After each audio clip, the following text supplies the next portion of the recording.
Hello guys. Um bloody cough. I'm going out for breakfast this morning. I'm not going to have a drastic amount to eat. I'm just going to have a little bit because I'll be having a good meal tonight. I tend to on Thursday nights eat more at night time. I do not know why, but I do. But then again, if I tell the support worker, hey, I don't want much for dinner tonight, then I won't get much for dinner. I like her, she's good like that. She just goes with the flow, really. So does the lady on Sundays.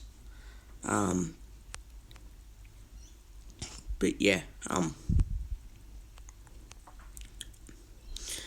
yeah,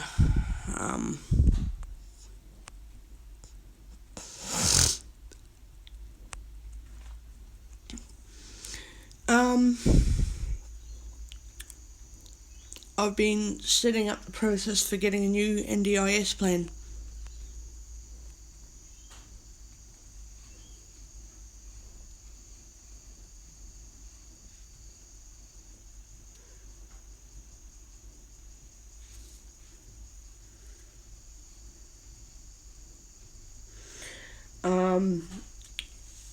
I'm finally getting everything sorted for getting my new plan because they're trying to make me get the new plan in September, and I'm like, yeah, but I won't have enough funding until then.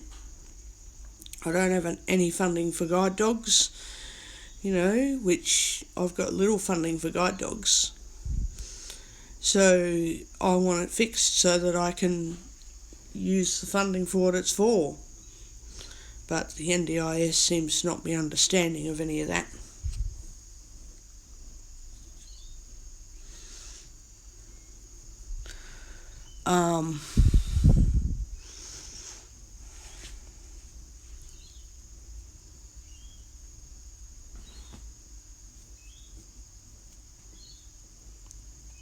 Yeah, I bloody have to periodically send in information to the NDIS now, so that way they can have it all gathered together for my next NDIS plan. And then the stuff that I email, I have to save it. So every time I email something, I then have to save a copy for myself. Because if the NDIS loses it or something and they don't have the paperwork, I can resend it, which kind of pisses me off, but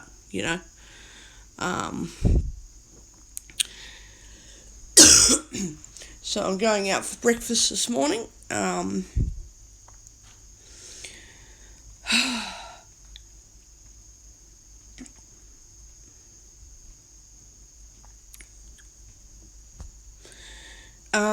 I will say last night's cooking was reasonably okay. The only thing I'm concerned about with those meatballs is that when I made them, I don't think I cooked them long enough. You got to cook them for a certain amount of time so that when you add sauce and that to them, instead of falling apart, they cook separately. So they maintain their meatball shape and they cook in the shape. So when you make the meatballs and you start cooking them, they need to cook long enough to retain a shape so that when you add sauce to them, they are going to drop off some crumbs and that, but they won't totally fall apart. Well, last night they fell apart. They were still nice. I still cooked it long enough. It was yum, and the pasta was good. But it would have been nice to... I think next time I'll add a little bit more pasta to it because I only added 220 grams and I don't think that was quite enough pasta. But anyway, I mean, there was a lot of pasta in it, so it was yum, but I like to have a little bit more pasta so that when I'm eating, I get pasta and then I get a little bit, a meatball or a little bit of mince, whatever. So I had the correct idea about the meatballs, but I didn't cook them long enough. So you make the meatballs, then you roll them in flour, and And I think you're supposed to grate up the vegetables so they're like finely grated veggies rather than chunky. You're meant to have them finely grated up, which I think I'll be doing that next time. I'll be grating up some onion and some broccoli and throwing in some peas and corn and a bit of grated carrot. And I think you can grate celery too. You can grate it up. Anyway, I'll do that next time when I make meatballs. But they're meant to be cooked long enough that they become separate and retain their shape when sauce is added.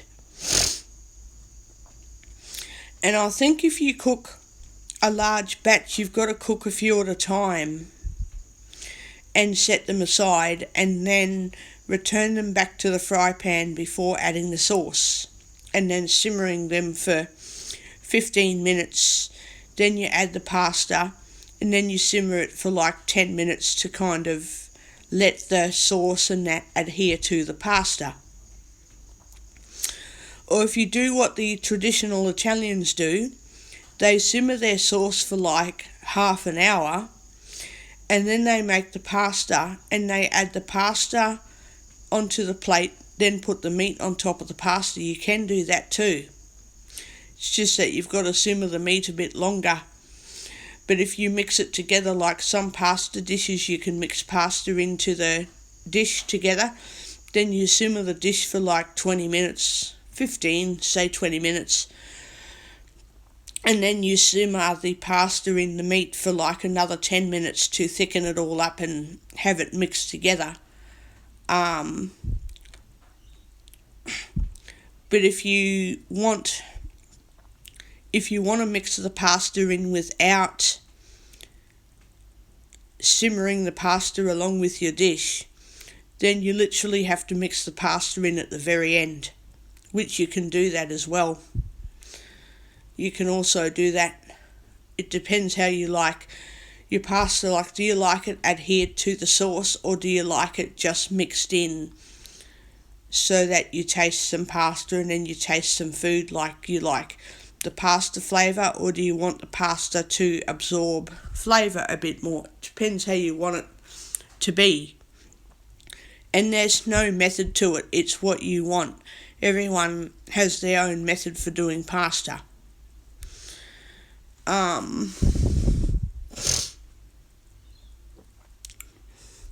Me, if I make a pasta dish where, you know, the traditional idea is to mix the pasta in with it, because some pasta dishes you're meant to make your sauce and then you're meant to mix the pasta in at the very end, or serve your pasta and meat separately together on a plate. And other dishes are meant to be mixed with the pasta. So for a dish that you mix with pasta, I tend to do the meal first, and then when the pasta's cooked, I put the pasta in when I'm ready to serve my food. I mix the pasta in at that point, and then I turn the stove off and I don't finish the cooking with the pasta added. I finish the cooking, then I add the pasta, the cooked pasta, and mix that all through, and when it's all heated through, that's cooked. That's all I do. But with spaghetti, you can either do that where you heat the pasta through the spaghetti and that's it, or you can literally simmer the pasta for another 5 to 10 minutes on a low heat with your spaghetti to adhere the pasta and the meat together. You can do that as well. But yeah, the next time I make meatballs, I'm going to bloody try to make them so they're separated. When they're cooked, they'll be retaining their shape and that, which you can do that. It's just really hard to do.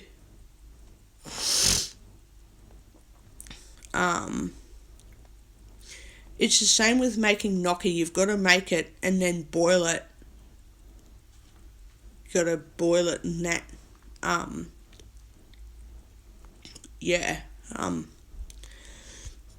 It's very much a similar process to making gnocchi, and it is a bloody mess. It is a bloody mess. So, and I like to make little meatballs that you just pick them up and you eat them. Some people make them too big, you pick one up and you can hardly even, you have to bite it in half.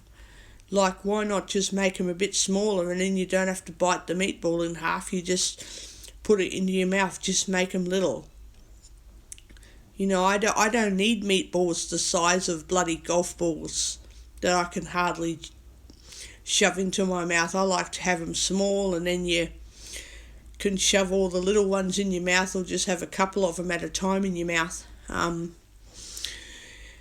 Anyway, it was pretty good, but most of them fell apart, and I froze 2 containers of food and ate a plate of food last night and gave a couple of friends a container of food each. I won't do that anymore for a long time because I'm not saving money. By cooking a meal and only saving 2 meals for myself and sharing my dinner out with other people, I'm not actually saving any money. I'm actually spending more money to share food.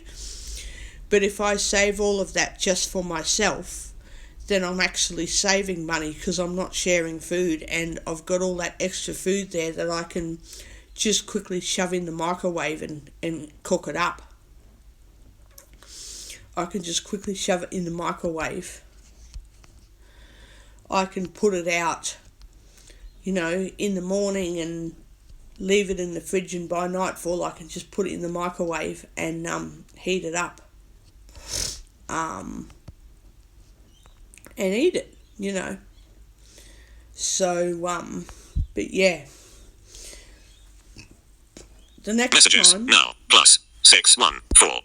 if I choose to make spaghetti but not the meatball kind, all I'm going to do is throw mince in the fry pan and heat that up with some onion and garlic and that.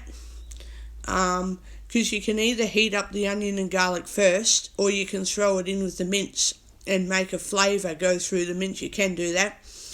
And as your mince and onions and garlic cooks, then you slowly add other vegetables, like you add finely chopped celery and carrot and stuff. And you don't make a meatball mixture with eggs and breadcrumbs and that. You just